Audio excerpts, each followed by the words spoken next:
60 lakh 60 lakhs यहूदियों को मार दिया गया केवल और केवल उनके धर्म को देखकर। इसके ऊपर 56 देशों ने निगाह रखी हुई है कि कब ये देश कमजोर पड़े, कब इस देश के रहने वाले लोग कमजोर पड़े और इन पे हमला हो। जब ये लड़ाई हुई ऑटोमन एम्पायर और ब्रिटेन शासन के बीच, तो ब्रिटेन ने रिक्वेस्ट की यहूदी लोगों से कि आप मेरा साथ दो, आप मुझे पैसा दो ऑटोमन एम्पायर को हराने में, और जब आप मुझे पैसा दोगे, ऑटोमन एम्पायर जब हार जाएगा तो मैं आपको आपके यरूशलेम राजधानी में यरूशलेम स्टेट वापस दे दूंगा और इजराइल में आपको बसा दूंगा। सभी दोस्तों को मेरा नमस्कार। मेरा नाम श्याम किशोर है दोस्तों। मेरे चैनल का नाम है ल्यूमस ड्रीम्स। आशा करता हूं मैंने जितनी भी वीडियोस अभी तक बनाई हैं आपको सभी वीडियोस पसंद आई होंगी दोस्तों। मेरी जो आज की वीडियो होने वाली है दोस्तों बहुत ही इंटरेस्टिंग होने वाली है, बहुत ही इंफॉर्मेटिव और डिटेल्ड वीडियो मैं बनाऊंगा। आशा करता हूं आपको पसंद आएगी। ये वीडियो एक ऐसे देश के बारे में मैं बताने वाला हूँ इस वीडियो के अंदर जिसके ऊपर शुरू से अत्याचार होते आए हैं दोस्तों। ये एक ऐसा देश है जो दुश्मनों से घिरा हुआ है, जिसके ऊपर 56 देशों ने निगाह रखी हुई है कि कब ये देश कमजोर पड़े, कब इस देश के रहने वाले लोग कमजोर पड़े और इन पे हमला हो। तो आप जैसे कि आप सभी जानते होंगे दोस्तों मैं किस देश की बात कर रहा हूं। इस देश का नाम है इजराइल। आज मैं बात करने वाला हूं दोस्तों इजराइल के बनने की, इजराइल के इतिहास की। क्या इजराइल यहूदियों का है, या इजराइल अरेबियंस का है, या इजराइल क्रिश्चियंस का है।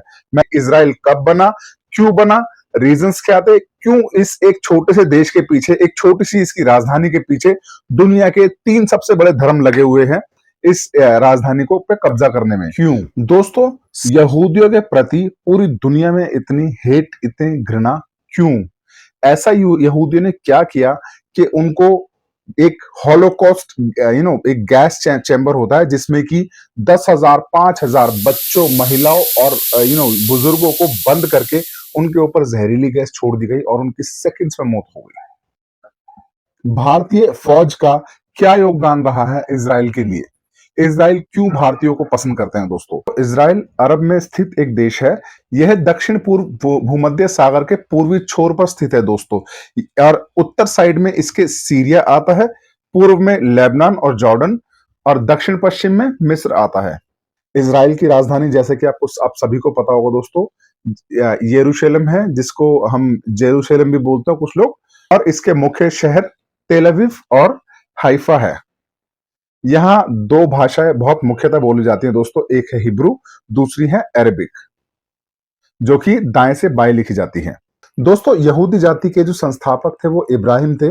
वैसे मैं आपको बताना चाहूंगा दोस्तों, इब्राहिम जो है इन्हें अब्राहम भी कहा जाता है और इब्राहिम भी कहा जाता है, क्योंकि ये क्रिश्चियन, इस्लाम और यहूदी इन तीनों के मूल रूप से में सम्मिलित हैं दोस्तों। दैट मीन्स कि इन तीनों जातियों का आविष्कार, इन तीनों जातियों को बनाने वाले अब्राहिम है।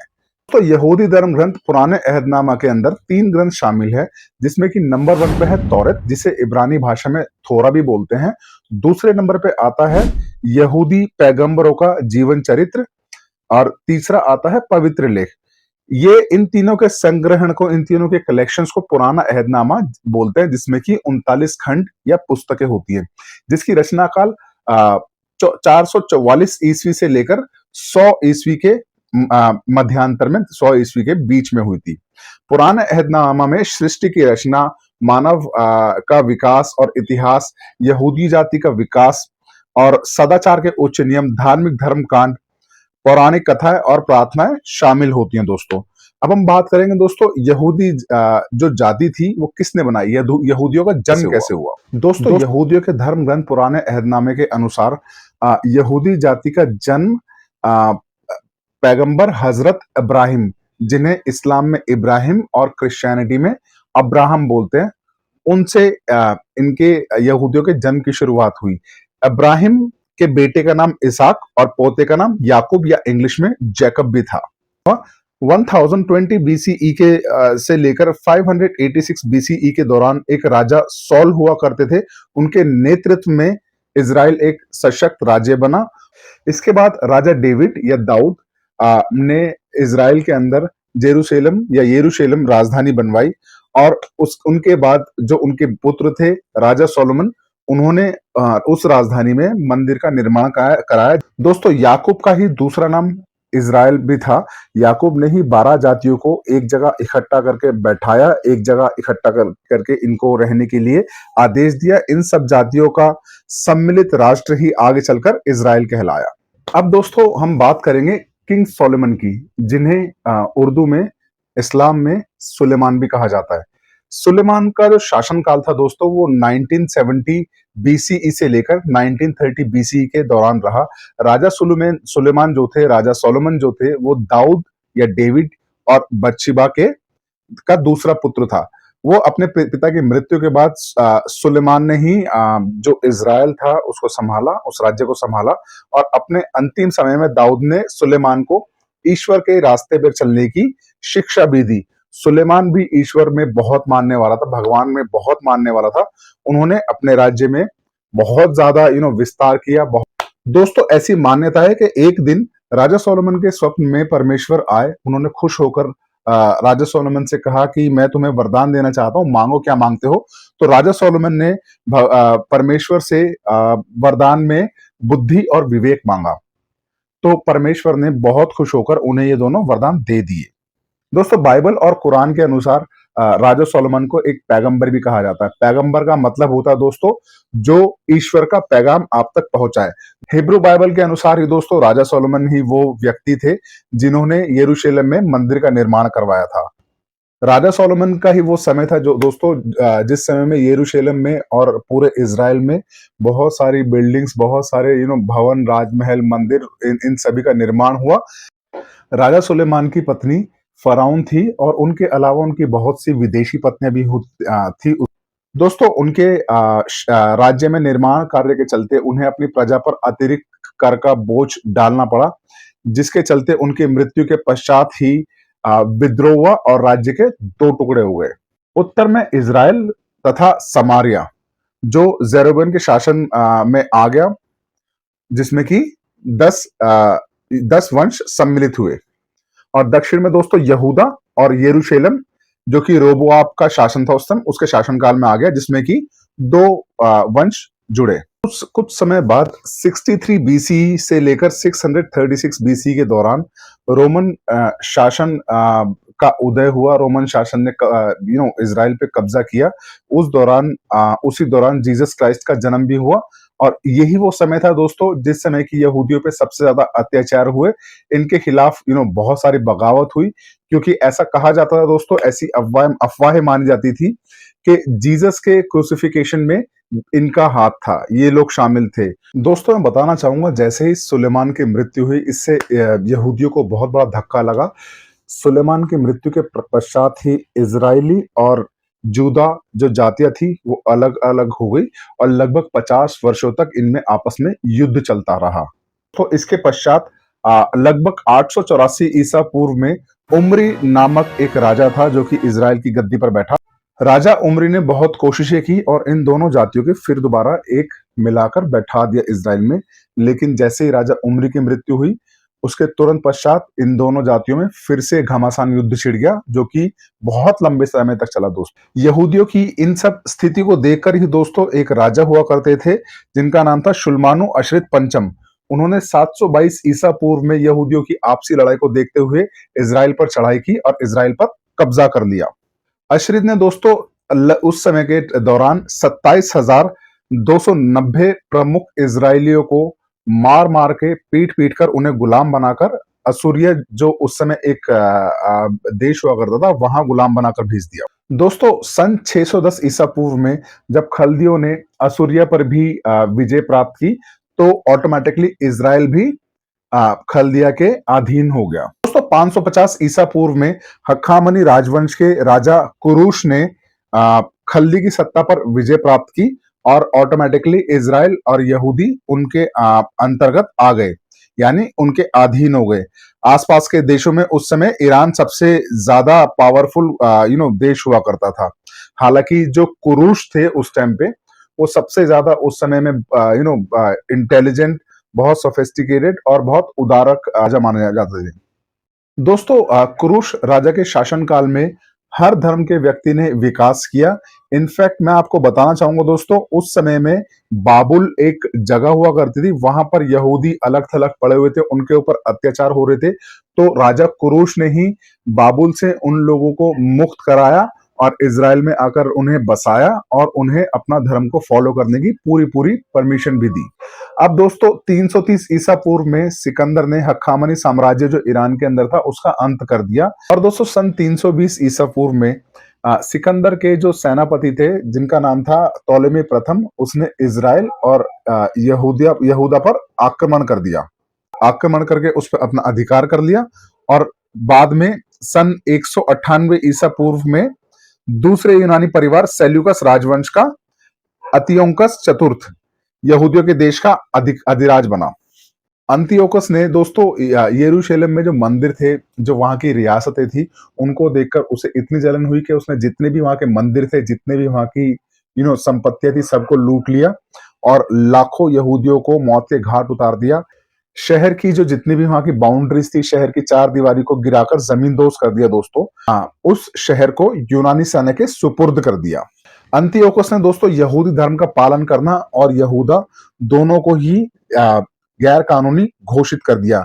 इनफैक्ट यहूदी मंदिरों में दोस्तों यूनानी मूर्तियां वहां पर स्थापित करवा दी गई। सन 142 ईसा पूर्व में दोस्तों यहूदियों के एक सेनापति थे जिनका नाम था साइमन। उन्होंने यूनानी साम्राज्य को हराकर बाहर निकाल दिया और दोबारा से यहूदी धर्म और इज़राइल की स्थापना की। दोस्तों यहूदियों की राजनीतिक और स्वाधीनता का अधिकार सन 66 ईसा पूर्व में समाप्त हुआ, क्योंकि उस समय रोम के एक राजा थे जिनका नाम था पॉम्पे। उन्होंने इज़राइल के साथ साथ आसपास के जितने भी देश से सब पर कब्जा कर लिया 3 महीने के अंदर अंदर। और इतिहासकारों के अनुसार हजारों यहूदियों को उन्होंने मौत के घाट उतार दिया और 12,000 से ज्यादा यहूदी एक दिन के अंदर उन्होंने कत्ल कर दिए थे। इसके बाद दोस्तों सन 135 ईसा में रोम के एक सम्राट थे जिनका नाम था हाद्रियान। तो उन्होंने धीरे धीरे करके एक एक यहूदी को कत्ल करवा दिया, मरवा दिया दोस्तों। और वहां की एक एक ईंट गिरवा दी, शहर की जितनी भी जमीन थी उस पर हल चलवाकर उसको बिल्कुल फ्लैट कर दिया। उन्होंने अपने ही नाम पर इस इज़राइल की जमीन को बिल्कुल जमींदोज करवाकर अपने नाम से एक शहर बनवाया जिसका नाम था एलिया कावितोलिना। एलिया कावितोलिना दोस्तों एक ऐसा रोमन स्टेट बनाया गया जिसमें कि यहूदियों की एंट्री, यहूदियों का प्रवेश बिल्कुल वर्जित था। ऐसा कहा जाता था कि कोई यहूदी अगर आसपास में नजर आए तो उसको उसी समय मार दो। उस समय जो वो शहर बनाया गया था जिसका नाम था कोवितोलिना, उस शहर के मुख्य गेट पर, मेन गेट पर रोमन का जो मेन मुख्य चिन्ह हुआ करता था, जो कि एक सुअर था, उसकी वहां पर मूर्ति लगा दी गई। इस घटना के लगभग 200 वर्ष बाद दोस्तों एक ईसाई राजा थे जिनका नाम था कॉन्स्टेंटिन। उन्होंने दोबारा इस जेरूशलेम की स्थापना की और दोबारा से इस जगह का नाम जेरूशलेम रखा। यहूदियों के ऊपर ऊपर उसके बाद भी जो जुल्म थे वो नहीं रुके। इनफैक्ट जैसा मैंने बताया कि यहूदियों के खिलाफ बहुत सारी अफवाहें फैलाई जाती थी, जिनमें से की एक अफवाह बहुत प्रचलित हुई। उस अफवाह के अनुसार दोस्तों ये कहा जाता था, क्रिश्चियंस का ऐसा मानना होता था कि यहूदी धर्म के लोग होते हैं वो क्रिश्चियन बच्चों को मारकर उनका खून पी जाते हैं। ये अफवाह दोस्तों उस लेवल पे फैली कि धीरे धीरे यहूदियों का जिस देश में वो रहते थे उस देश में उनका नरसंहार हुआ। उन्हें जानवर की तरह उनके साथ बर्ताव हुआ, गुलामों की तरह उनके साथ बर्ताव हुआ। धीरे धीरे यहूदियों को ये समझ में आ गया कि पूरी दुनिया में उनका कोई भी नहीं है, उन्हें अपना एक अलग से देश बनाना होगा जहां पर उन्हें अपने धर्म के लोगों को इकट्ठा करके शांतिपूर्वक रहना होगा दोस्तों। तो ऐसे ही यहूदियों पे बहुत सारे राजाओं ने अपने अपने शासनकाल में अलग अलग तरीके से अत्याचार किए। जैसे कि मैं आपको और बताना चाहूंगा, एक बेबीलोनियन शासनकाल था। उस समय में यहूदियों को उनकी जगह से, इज़राइल से निष्कासित कर दिया गया, जिससे कि यहूदी यूरोपियन देशों में जाकर बसने लगे।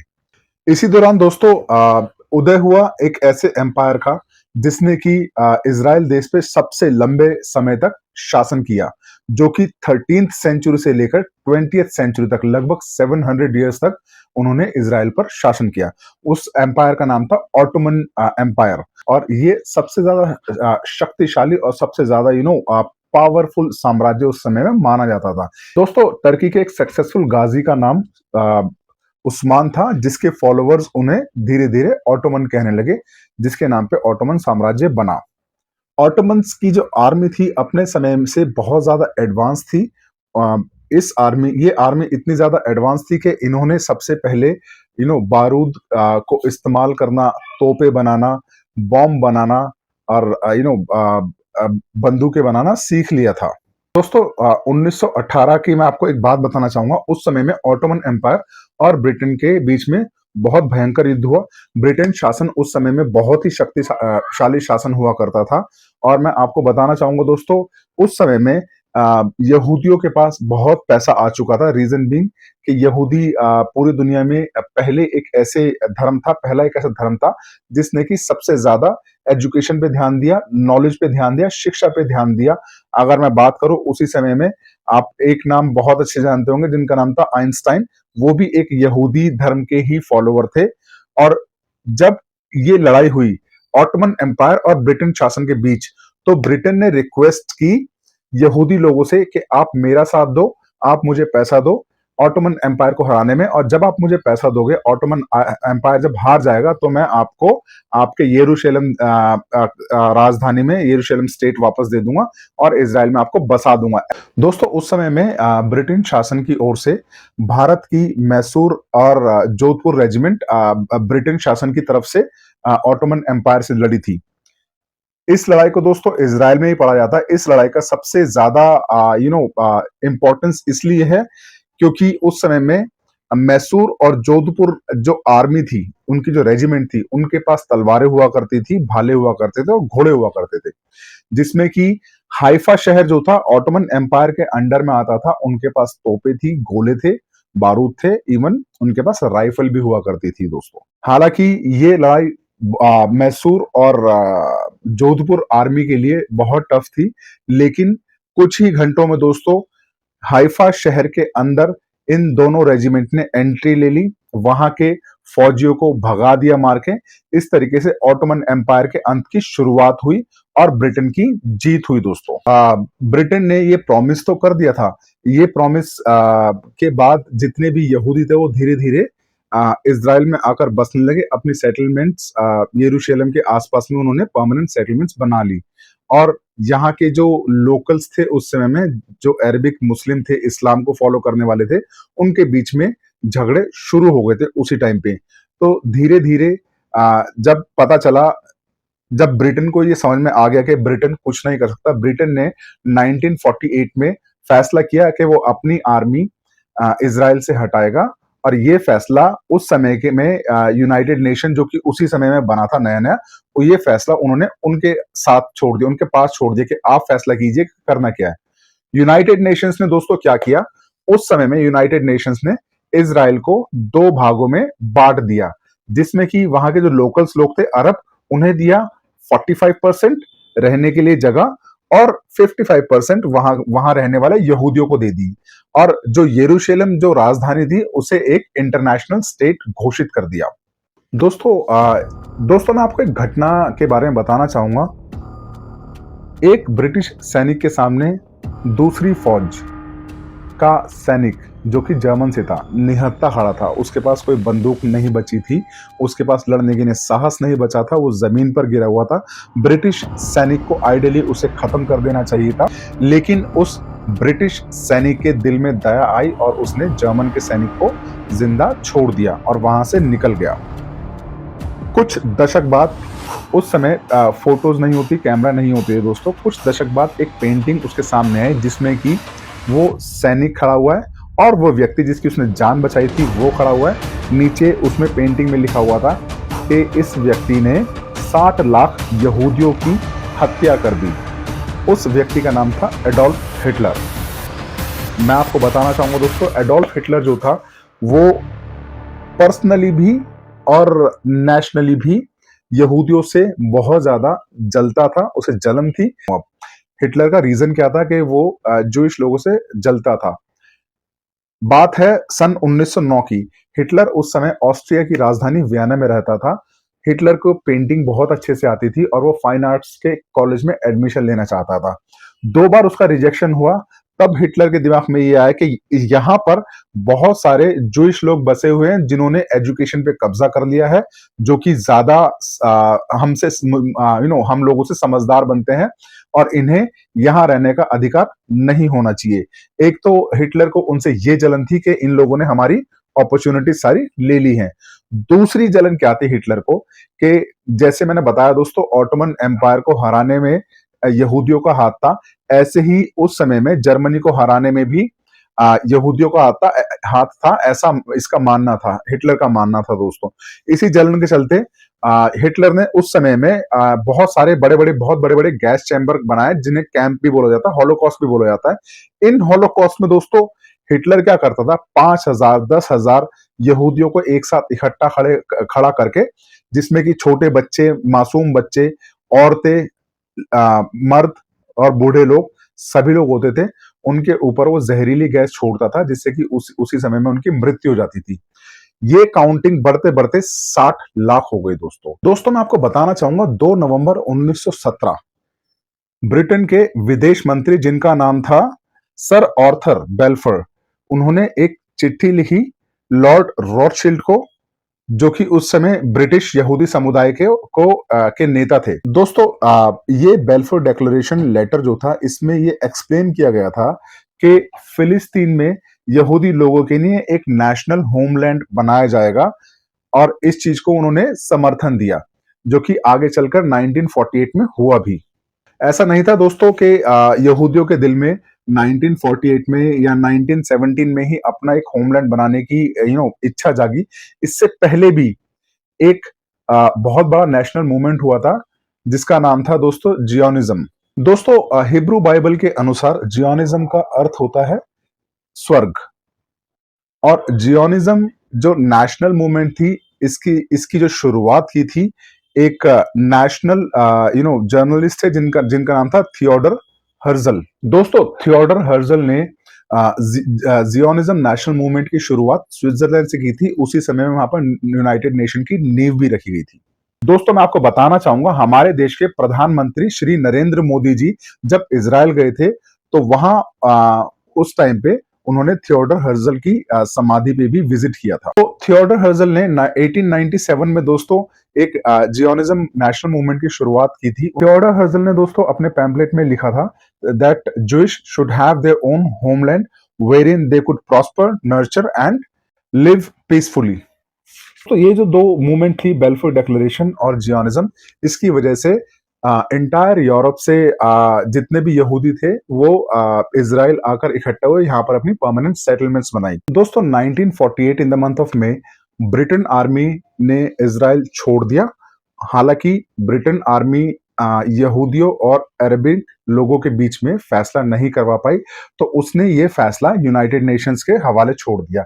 यूनाइटेड नेशंस ने क्या किया, यूनाइटेड नेशंस ने इजराइल के दो टुकड़े कर दिए, जिसमें कि दोस्तों 45% अरबिक लोगों को दिया गया और बाकी 55% यहूदियों को दिया गया इजराइल। इस फैसले के दोस्तों तुरंत 24 घंटे बाद अरब और इजराइल का घमासान युद्ध शुरू हो गया। क्योंकि दोस्तों इस फैसले से अरब जो था वो खुश नहीं थे। उनका ये कहना था कि जितने भी यहूदी हैं उन पे जुल्म तो शुरू से क्रिश्चियंस लोग करते आए हैं, तो उन्हें अगर बसाना है तो यूरोप के किसी कंट्री में उन्हें बसाया जाए, यहां नहीं, क्योंकि यहां इस्लाम का बहुत ही पवित्र मस्जिद है, जिसका नाम था अल अक्सा। तो मैं आपको पहले युद्ध के बारे में बताता हूं, फिर मैं आपको बताऊंगा रीजन एक्चुअल में क्या था लड़ाई का। जैसे ही यहूदियों ने इजराइल को एक राष्ट्र घोषित किया, उसके 24 घंटे के अंदर ही दोस्तों यहूदियों की लड़ाई शुरू हो गई अरब देश के लोगों से। ये लड़ाई 1 साल तक चली दोस्तों। ये जो लड़ाई थी दोस्तों अरब के लिए अपने धर्म की लड़ाई थी, हालांकि यहूदियों के लिए अपने अस्तित्व की लड़ाई थी। इस लड़ाई में दोस्तों 1 साल के बाद जीत इजराइल की हुई सरप्राइजिंगली, और इजराइल ने उस समय 55 की जगह इजराइल के 84% जमीन पे कब्जा कर लिया। इसके बाद दोस्तों 1950 से लेकर 1960s तक फिदाइन हमले फिलिस्तीन की साइड से और अरब देशों की साइड से इजराइल पर होते रहे। जवाबी कार्रवाई में इजराइल ने भी खूब हमले किए अरब देशों पे और इजराइल पे। इसी दौरान समय आया अक्टूबर 1956 का। 29 अक्टूबर 1956 में दोस्तों ब्रिटेन, फ्रांस और इजराइल, इन तीन कंट्रीज ने मिलकर मिस्र पर हमला कर दिया, जिसका उद्देश्य था वहां पर एक सिनाई नाम की नदी थी, उस पर कब्जा करना। ये हमला इस दोस्तों इस हमले का कारण था कि मिस्र ने 26 जुलाई 1956 को सुएज नदी को अपना एक राष्ट्रीय संपदा घोषित कर दिया था, जिससे नाराज होकर इजराइल ने फ्रांस और ब्रिटेन का साथ लेकर मिस्र पर हमला किया और उस नदी को अपने कब्जे में ले लिया। हालांकि इस युद्ध में यूएस और यूएसएसआर ने, जो उस समय में रशिया, जो आज की डेट में रशिया है, उसने इजराइल को पीछे हटने में मजबूर किया, लेकिन फिर भी सुएज नदी पे कब्जा इजराइल का ही रह गया। अब हम बात करते हैं दोस्तों दूसरे युद्ध की, जो कि जिसे हम 6 डेज वॉर भी बोलते हैं।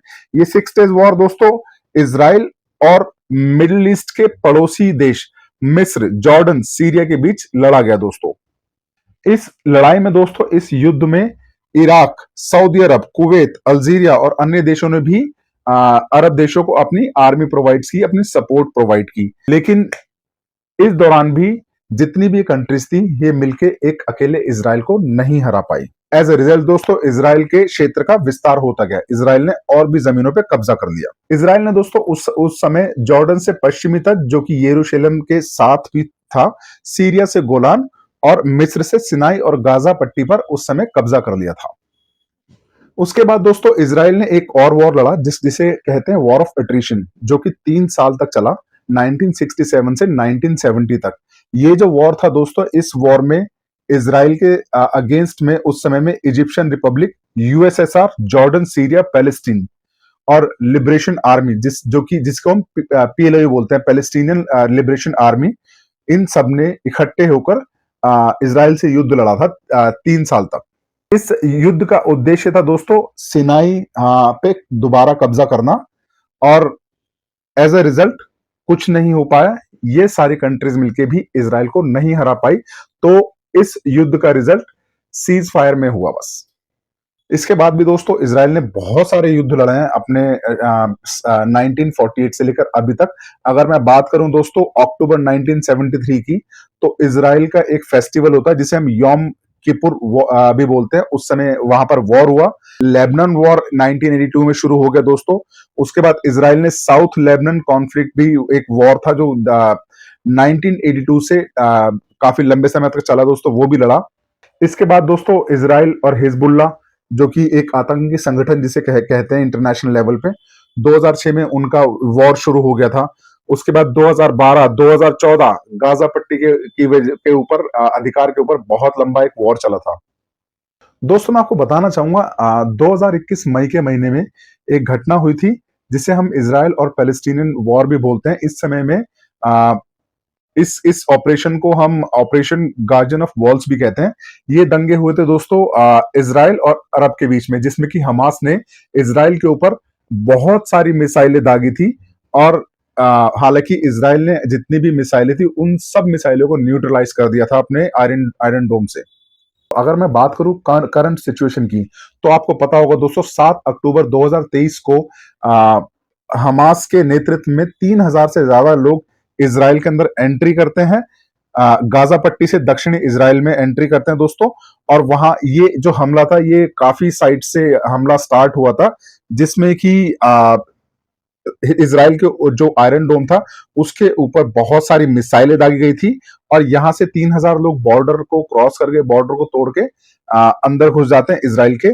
जो हमास के नेतृत्व में 3000 लोग इजराइल में घुसते हैं दोस्तों, वो 900 इजरायलियों को उसी टाइम पे मार देते हैं। 324 इजरायली सैनिक मारे जाते हैं। 250 लोगों को ये 3000 लोग बंधक बना के अपने साथ ले जाते हैं दोस्तों। अब दोस्तों मैं आपको बताना चाहूंगा इन सब झगड़ों के पीछे, इन सब धर्म युद्धों के पीछे रीजन क्या है। इजराइल में एक स्टेट है जिसका नाम है यरूशलेम। ये एक बहुत ही पवित्र जगह मानी जाती है, और ये पवित्र जगह इन तीनों धर्मों के लिए मानी जाती है। तो मैं आपको एक एक करके बताता हूं कौन से धर्म के लिए ये जगह किस लिए इंपॉर्टेंट है। सबसे पहले बात करते हैं दोस्तों यहूदियों की, जूइश की। तो दोस्तों according to Hebrew Bible, Jewish का ये मानना था कि इब्राहिम के ने अपने बेटे आइजैक के बलिदान की कोशिश की, उसके बाद वो ईश्वर के कांटेक्ट में आए। तो जिस जगह ये घटना हुई दोस्तों, उस जगह को ये बोलते हैं माउंट मोराया, जो कि टेम्पल माउंट के कंपाउंड के मंदिर नीचे स्थित है। माउंट मोराया को दोस्तों यहूदी जो होते हैं वो हॉली ऑफ द हॉलीज भी मानते हैं। जैसे कि मैंने बताया कि ये टेम्पल माउंट के कंपाउंड के पास एक जगह है जिसे हम डोम ऑफ द रॉक भी बोलते हैं, जो कि मुस्लिम्स के लिए बहुत इंपॉर्टेंट है। यहूदी मानते हैं कि इस डोम ऑफ द रॉक मॉस्क के नीचे हमारा टेम्पल मोराया स्थित है। अब दोस्तों जो डोम ऑफ द रॉक है वो मुस्लिम के लिए एक बहुत ही पवित्र जगह है। यहू अकॉर्डिंग टू हिब्रू बाइबल दोस्तों, यहूदियों का मानना है कि जो टेम्पल मोराया है वही हमारा प्रथम मंदिर स्थित है, जो कि किंग सोलोमन ने अपने शासनकाल 1950 बीसी के दौरान बनवाया था। दोस्तों क्रिश्चियंस का यह मानना है कि जो जीसस थे उनका क्रूसिफिकेशन 30 एडी में इसी जगह पे हुआ था, यरूशलेम में ही हुआ था, और यही इनका रेजरेक्शन भी हुआ था। यहाँ दोस्तों यरूशलेम में एक चर्च है जिसका नाम है सेपल्कर। ये बहुत ही पवित्र चर्च माना जाता है, बिकॉज एज आई सेड कि यहाँ पर जीसस का क्रूसिफिकेशन और रेजरेक्शन हुआ था। और ये चर्च जो है अप्रोक्सीमेटली 2 किलोमीटर के डिस्टेंस पे है होली माउंट से, जो कि 335 एडी के आसपास बनवाया गया था। अब मैं बात करूंगा दोस्तों इस्लाम। इस्लाम में ये क्यों सबसे ज्यादा इंपॉर्टेंट माना जाता है दोस्तों? इस्लाम में ऐसा माना जाता है कि 7th सेंचुरी में इनके जो लास्ट प्रॉफिट थे, प्रॉफिट मोहम्मद साहिब, वो अपने बुराक नामक एक पक्षी पर बैठकर इस शहर आए और यहीं से इन्होंने स्वर्ग की अपनी यात्रा शुरू की। तो इसीलिए यहाँ पर एक मस्जिद है जिसको अल अक्सा बोलते हैं। ये मुस्लिम्स के लिए मक्का और मदीना के बाद सबसे ज्यादा पवित्र और सबसे ज्यादा इंपॉर्टेंट मानी जाती है। ऐसा कहा जाता है दोस्तों, जो जहां से प्रॉफिट मोहम्मद साहब ने अपनी जन्नत की यात्रा की शुरुआत की, वो डोम ऑफ द रॉक और अलक्सा मस्जिद के बीचों बीच स्थित है। अब दोस्तों विवाद इस वजह से होता है, जूइश का ये मानना है कि डोम ऑफ द रॉक के नीचे जो जगह है वो हमारी है, क्योंकि यहाँ पर हमारा टेम्पल माउंट हुआ करता था, टेम्पल मोराया हुआ करता था टेम्पल माउंट के कंपाउंड के नीचे। और दूसरी ओर दोस्तों मुस्लिम्स का मानना है, अरेबियंस का मानना है कि यहाँ डोम ऑफ द रॉक है और हमारी अलग सा मस्जिद है जो हमारी ने बहुत पवित्र है। तो ये यहूदियों को क्लेम को नहीं मानते। बस इसी विवाद के कारण इन धर्मों में शुरू से युद्ध चलता आ रहा है। दोस्तों मैं आपको मोटा मोटा समझा देता हूँ। यहाँ एक चर्च जहां ईसा मसीह को सूली पर चढ़ाया गया और यहीं पर उनका रेजरेक्शन भी हुआ। एक मस्जिद जो मक्का मदीना के बाद सबसे ज्यादा पवित्र मानी जाती है, जिसका नाम अल अक्सा है। कुरान के अनुसार पैगंबर मोहम्मद ने यहीं से अपनी जन्नत की यात्रा की शुरुआत की थी। और यहूदियों के अनुसार एक पवित्र दीवार है जिसे यहूदी अपनी पवित्र मंदिर का हिस्सा मानते हैं। और ये तीनों जगह ही शहर के बीचों बीच स्थित है, एक कंपाउंड में स्थित है, जिस वजह से आज तक ये धर्म के युद्ध चलते ही आ रहे हैं। आशा करता हूं दोस्तों आपको मेरी वीडियो अच्छी लगी होगी। जितनी भी मैंने इन्फॉर्मेशन आपसे शेयर की आपको समझ में आ गई होगी। अगर मेरी वीडियो आपको पसंद आई दोस्तों तो मेरी वीडियो पे लाइक कीजिए, सब्सक्राइब कीजिए, कमेंट कीजिए अगर मेरी वीडियो में कोई त्रुटि लगती है आपको, और प्लीज मेरी वीडियो को शेयर जरूर कीजिए, इससे मुझे बहुत सपोर्ट मिलेगा दोस्तों। तो जय हिंद, धन्यवाद।